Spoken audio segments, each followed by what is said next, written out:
কোন এক শুক্রবারে বিশাল ভূমিকম্পের মধ্য দিয়ে কিয়ামতের দিন সূচনা হবে, কথাটি কতটুকু সত্য? ইসলামের আলোকে বুঝিয়ে বলবেন।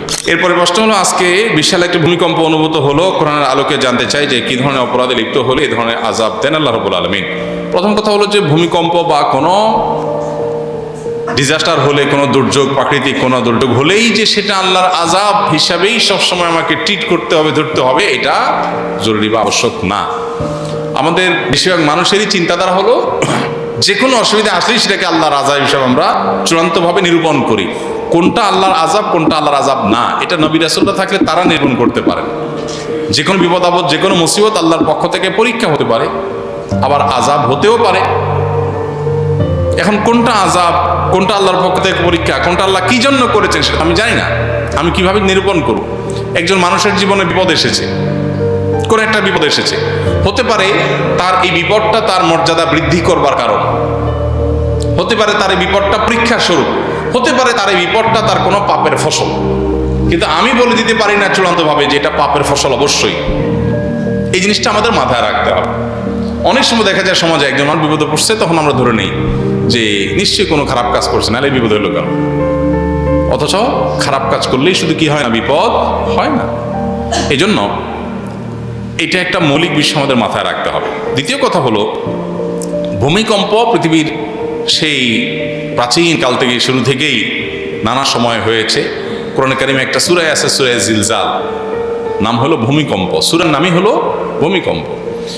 সৃষ্টি জগৎ যে ধ্বংস হয়ে যাবে মহাপ্রলয়ের মাধ্যমে, যেটাকে কোরআনে বিভিন্ন জায়গায় আস-সাআহ বলা হয়েছে, সেই মহাপ্রলয় বা বিশেষ মুহূর্ত, যেটা সৃষ্টি জগতের ধ্বংসের মুহূর্ত, সেই মুহূর্ত শুরু হবে যে সমস্ত বিষয় দিয়ে, এর মধ্যে একটা হলো ভূমিকম্প।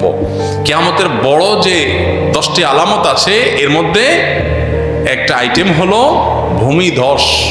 একটা পূর্বে, একটা পশ্চিমে মহা বড় ধরনের ভূমিধস হবে। আবু হুরায়রা রাদিয়াল্লাহু আনহু একটা রেওয়ায়েত আছে, যে রেওয়ায়েত থেকে বোঝা যায় কিয়ামতের আগে এমন ভূমিকম্প হবে যে পৃথিবীতে মানুষের থাকার, মাথা গোজাবার কোনো জায়গা, কোনো ঘর খুঁজে পাবে না মানুষ, সব পড়ে শেষ হবে, অর্থাৎ সিস্টেম ভেঙে পড়বে। তো ভূমিকম্পের বিভিন্ন রূপ আছে, তবে কিয়ামতের কাছাকাছি সময়ে হাদিসে আসছে ওয়াতাকসুরুজ জিলজাল, ভূমিকম্পের পরিমাণ কিয়ামতের কাছাকাছি আসলে পরিমাণে বাড়বে, মাত্রা বাড়বে। এর বৈজ্ঞানিক বিভিন্ন ব্যাখ্যা আছে, কেন হয়, কি জন্য হয়। এই ব্যাখ্যারও গোড়ার ব্যাখ্যা বা এই ব্যাখ্যারও পেছনের কথা হলো যে আল্লাহ রাব্বুল আলামিনের ফায়সালা এটি হবে। যেমন এই যে অনেক বেশি ভূমিকম্পের পরিমাণ বেড়ে যাবে, এটা রাসূল সাল্লাল্লাহু আলাইহি ওয়াসাল্লাম বলেছেন 1500 বছর আগে। তখন তো পৃথিবীতে এত ভূমিকম্প ছিল না।